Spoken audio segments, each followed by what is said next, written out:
الحمدللہ نحمدہ ونصلی علی رسولہ الکریم اما بعد فاعوذ باللہ من الشیطان الرجیم بسم اللہ الرحمن الرحیم۔ السلام علیکم ورحمۃ اللہ وبرکاتہ۔ ہمارے حضرت بہت استقامت والے تھے، لیکن پھر بھی فرماتے تھے کہ یہ اللہ کا فضل ہے کہ اللہ نے ہم پہ 5 نمازیں فرض کر دی، آپشنل نہیں رکھا۔ آپشنل ہوتی نا، اختیاری ہوتی تو شاید کوئی بھی نماز نہ ہوتی، ہم سے سوچتے ہی رہتے کہ چلو 5 نمازیں پڑھنا ثواب ہے تو پرسوں سے پڑھیں گے۔ اللہ نے ایسی فرض کی ہے کہ زمین آسمان ادھر سے ادھر ہو جائے، سفر میں ہو، حضر میں ہو، بیماری میں ہو، خوشی میں ہو، غم میں ہو، یہ نہیں چھوڑنی، ٹھیک ہے نا؟ تو مجبور ہیں بھائی۔ اللہ نے کہا کہ میں کوئی عذر مانوں گا ہی نہیں، سفر ہو کچھ بھی ہو پڑھنی ہے۔ ہم پہ ڈال دی جاتی کہ ٹینشن میں ہو تو چھوڑ دو، خوشی میں ہو تو پڑھ لو۔ تو ہم تو یہی سوچتے رہتے ہیں بھائی ابھی تھکاوٹ ہے، آج رات دیر سے سویا ہوں تو فجر میں اٹھ گئے تو نیند پوری نہیں ہوگی، تو ایسا کریں گے 11 بجے پڑھ لیں گے، یہی سوچتے رہتے۔ اللہ میاں نے کہا کہ رات دیر سے سو، جلدی سو، یہ تمہاری ٹینشن نہیں ہے، یہ تمہاری ٹینشن ہے، یہ میرا مسئلہ نہیں ہے۔ میں نے کہہ دیا ہے فجر کا مطلب فجر ہے، ظہر کا مطلب ظہر ہے، عصر کا مطلب عصر ہے۔ ابھی ہم امریکہ گئے نا تو جہاز جاتے ہوئے سورج کی سمت میں جا رہا ہوتا ہے، تو ایک نماز بھی نہیں آئی راستے میں۔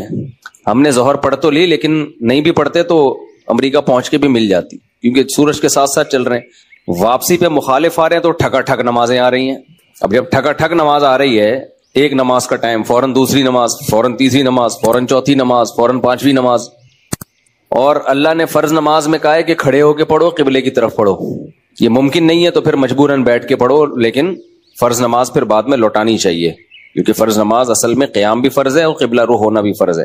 تو اب ہمارے ساتھ دوست تھے، انہوں نے کہا کیسے؟ میں نے کہا مجبوراً بھائی پڑھنی پڑے گی، اللہ کا حکم ہے، نماز آپ سفر میں نہیں چھوڑ سکتے۔ اللہ نے 4 کی 2 کی ہی اسی لیے کہ میں نے 4 کی 2 کر دی ہیں، چھوٹی کر دی ہے، اس لیے کہ چھوڑنا نہیں ہے، آدھی کر لو۔ چھوڑنے کا آپشن ہوتا تو اللہ پھر کہہ دیتا ٹینشن میں ہو تو چھوڑ دینا، نہیں تو پھر پوری پڑھ لینا، یہ کہتا نا اللہ تعالیٰ۔ اب جب نماز کا ٹائم آیا، ہم نے کہا بھائی کہ نماز پڑھنی ہے، تو وہ نماز میں جہاز میں جگہ کہاں دیتے ہیں؟ خیر ہم نے ریکویسٹ کی تو جگہ آگے، انہوں نے کہا آگے جا کے پڑھ لو۔ تو ہم نے کیا کیا، ہم نے کہا بھائی آج کل ایک ایپ آ رہی ہے جو لوگ جہازوں میں سفر کرتے ہیں، اس کا نام ہے حلال فری کر کے کچھ ہے، نام بھول گیا میں، بڑا زبردست نام ہے، آپ لوگ نوٹ کر لیں، وہ کبھی جہاز میں سفر ہو نا، حلال ٹرپ، یہ ایپ ڈاؤن لوڈ کر لیں اپنے موبائل میں۔ اور اگر ڈاؤن لوڈ نہیں ہو رہی تو ڈائریکٹ گوگل پہ بھی سرچ کی جا سکتی ہے، حلال ٹرپ گوگل پہ لکھیں تو وہ ایک ویب سائٹ آ جائے گی، وہ کھولیں، وہ آپ سے مانگے گا جہاز کے ٹائمنگ کیا ہے، کدھر سے کدھر جا رہا ہے، کیا تاریخ ہے، آپ اس میں ڈالیں گے، ٹھک کر کے وہ بتا دے گا کہ آپ کی جو گھڑی میں اس وقت ٹائم ہو رہا ہے اس کے مطابق فجر کتنے بجے، ظہر کتنے بجے، عصر کتنے بجے، مغرب کتنے بجے، عشاء کتنے بجے، اور اتنے بجے قبلہ کہاں ہوگا، اتنے بجے قبلہ جہاز میں کس سمت میں ہوگا۔ تو بڑی خاندانی ایپلیکیشن ہے، تو وہ آپ جیسے ہی ڈالیں گے ٹھک کر کے، تو ایک گھڑی آپ ایسی رکھیں جو چینج نہ ہو ٹائم اس کا۔ تو یہ خوب مسئلہ سمجھ لیں کہ جہاز میں آپ کو کھڑے ہو کر نماز پڑھنی ہے، اگر ممکن نہ ہو اجازت نہ دیں پھر مجبوراً بیٹھ کے پڑھیں، لیکن اس نماز کو لوٹا لیں۔ تو ہم نے تو کھڑے ہو کر اجازت مل گئی تھی، ہم نے کہا چلو پڑھتے ہیں۔ اس میں یہ آسانی ہے کہ ظہر اور عصر اکٹھی، لیکن کیسے اکٹھی؟ اس طرح سے اکٹھی کہ ہم نے دیکھا کہ ظہر کا ٹائم ختم ہو رہا ہے، فرض کریں 5 بجے ختم ہو رہا ہے، اور عصر کا ٹائم 5 بجے شروع ہو رہا ہے، تو ہم نے کیا کیا، وضو کر لیا، کیونکہ جہاز کے واش روم میں وضو کرنا بھی آسان کام نہیں ہے، تمیز سے وضو کیا کرو، وہاں پہ ایسا کیچڑ نہ کر دو کہ وہ بولیں نمازیوں پہ پابندی لگا دیں، اس میں وضو تمیز سے، پانی نہ گرے۔ میں تو وضو کر کے ٹیشو سے سب نیچے صاف کرتا ہوں، تاکہ کوئی نیا بندہ جائے نا، وہ یہ نہ کہے یہ مولویوں کی وجہ سے دیکھو کیچڑ کتنا ہو گیا، برا امیج نہ جائے، تو صاف ستھرا کر کے بالکل اس کو، کوئی بات نہیں، ہاتھ خراب ہو جائے گا اس کو دھو لو آرام سے، لیکن امیج اپنا خراب نہ کرو کہ یار یہ نمازی لوگ جب بھی جہاز میں آتے ہیں کیچڑ کر کے جاتے ہیں۔ ایک نے مجھے بتایا، پائلٹ نے، کہ ہم کہیں جا رہے تھے، کہیں اجتماع تھا، تو سارے نمازی بیٹھے ہوئے تھے جہاز میں، تو کہہ رہے جہاز کی حالت یہ ہو گئی تھی کہ جیسے کوئی تالاب بنا ہوا ہوتا ہے، سارے وضو کر کے آ رہے ہیں گیلے پاؤں کے ساتھ پورے جہاز میں نا، کہتے ہیں ایسا کیچڑ ہم نے زندگی میں کبھی نہیں دیکھا جہاز میں، تو کتنا برا امیج گیا نا۔ تو اس لیے صفائی ستھرائی کر کے ان کو لگے کہ کوئی بات نہیں یار، اگر یہ وضو کر بھی لیتے ہیں تو واش روم میں ذرہ برابر بھی گندگی نہیں ہوتی، تو صاف ستھرا کر کے نکلو باہر۔ اس بیان ابھی شروع کروں گا، لیکن یہ بھی ضروری بات ہے کہ تاکہ جہازوں میں بھی نمازوں کا اہتمام کریں۔ اللہ کو نماز بہت زیادہ محبوب بھی ہے، اور اللہ کے ہاں جتنی ویلیو نماز کی ہے نا، اتنی کسی حکم کی نہیں ہے۔ اللہ نے نہیں چھوڑی ہے. میں نے دیکھا ہے لوگ جہازوں میں نمازیں گول کر رہے ہیں, ٹرینوں میں نمازیں گول کر رہے ہیں, شاپنگ میں نمازیں. ہو بھائی میدان جنگ میں اللہ کہہ رہا ہے میدان جنگ میں کہ نہیں, اگر تم میدان جنگ میں کھڑے ہو کر پڑھ سکتے تو پیدل پڑھ لو, سواری پہ پڑھ لو. اے اللہ بعد میں پڑھ لیں گے نا, جنگ سے جب فارغ ہو جائیں گے پھر پڑھ لیں گے, ابھی کیا ٹینشن ہے. اللہ نے کہا ان الصلاۃ کانت علی المؤمنین کتابا موقوتا, نماز مومنین پر مقررہ اوقات میں فرض ہے. یہ نہیں ہے کہ بعد میں پڑھ لو. کتنے آرام سے کہتے ہیں بھی سفر میں ابھی کہاں جائیں کیا کریں. نہیں بھائی, نمازی آدمی زمین آسمان ادھر سے ادھر ہو جائے وہ کہتا ہے بھائی چھوڑنی نہیں ہے, کچھ بھی ہو جائے. آج نمازی بھی نمازی نہیں رہے ہیں. تو ہم نے یہ ضرور کیا کہ کیونکہ اس میں وضو بہت مشکل کام ہے, تو اس میں پھر ہم نے یہ کیا کہ بھائی 5 بجے جیسے اپلیکیشن سے پتہ چل گیا شافی وقت کے مطابق 5 بجے ظہر قضا ہو رہی ہے, تو بھائی 4:45 پہ یا 4:50 پہ ہم نے ظہر پڑھ لی, قبلہ رخ کھڑے ہو کر 2 رکعت پڑھی ہیں. تھوڑی دیر میں عصر کا ٹائم ہو گیا, اسی وضو سے عصر نمٹا لی. سمجھتے ہو؟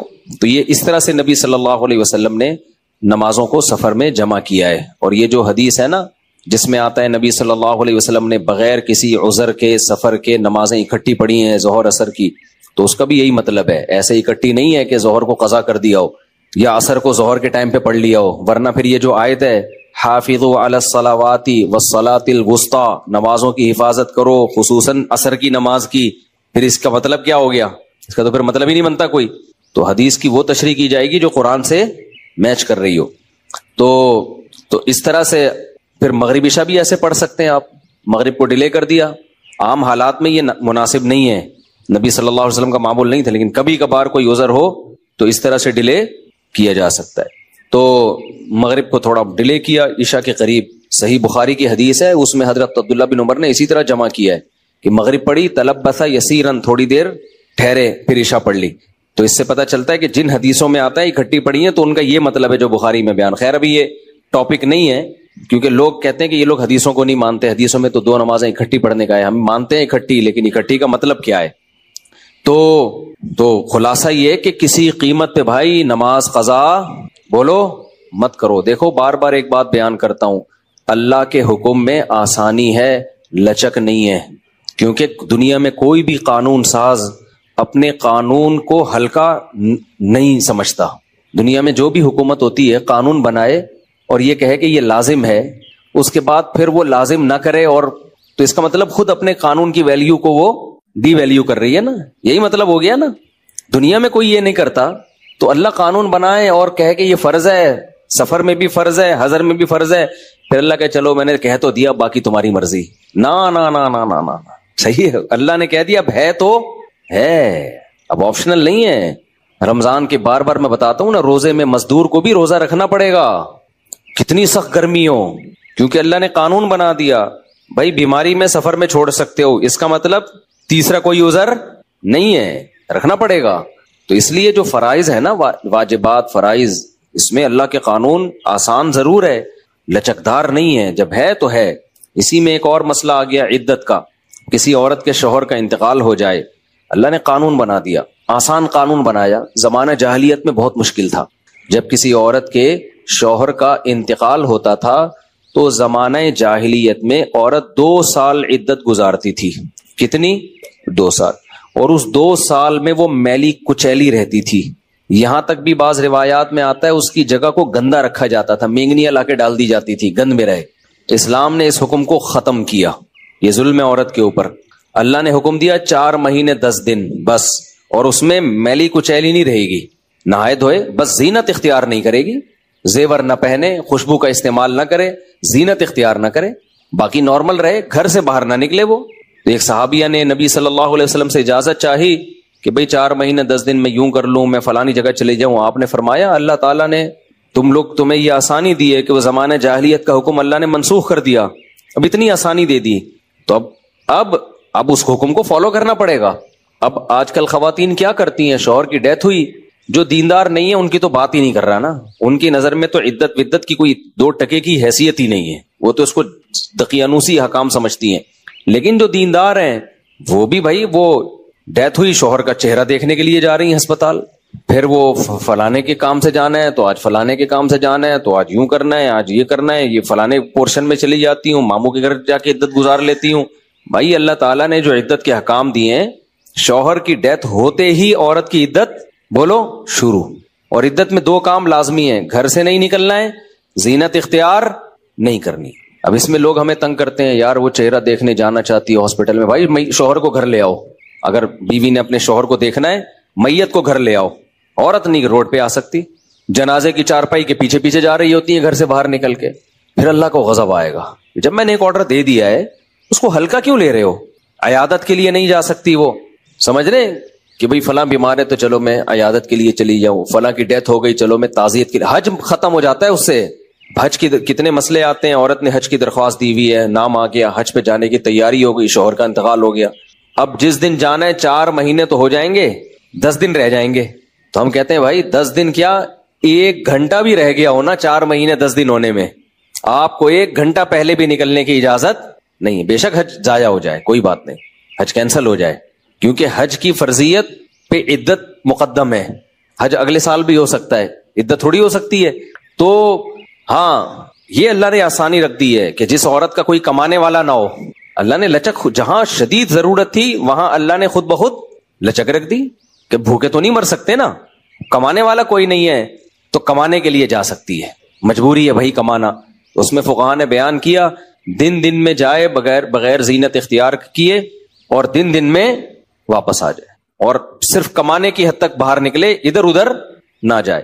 اب اس میں خواتین یہ کیوں ایسے کیا؟ بھائی اللہ کا حکم ہے، اب اس میں آپ کو چونو چرا کی اجازت بولو نہیں ہے، بس آرڈر دے دیا.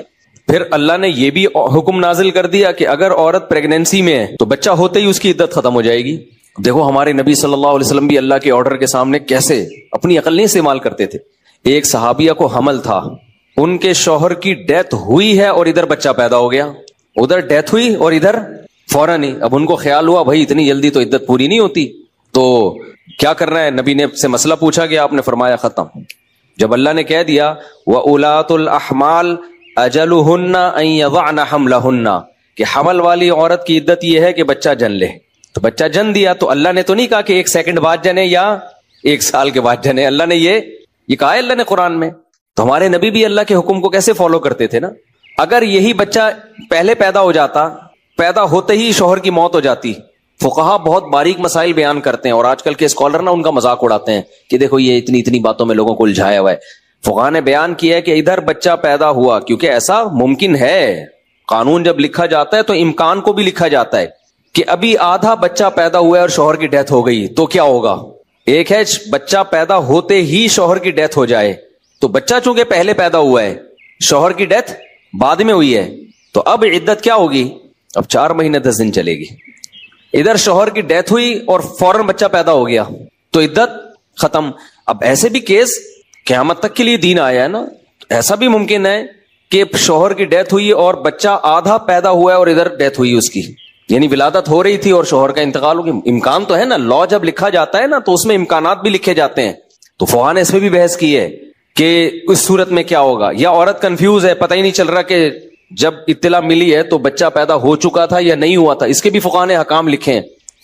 تو بہت باریکیوں میں جا کے، تاکہ آئندہ آنے والے لوگوں کو کنفیوژن نہ ہو. آپ کتاب میں جا کے دیکھو، ہر مسئلہ فقہا نے ڈسکشن کی ہے اور اس کو بیان کیا ہے. تو ذرا سے فرق سے عدت کا حکم چینج.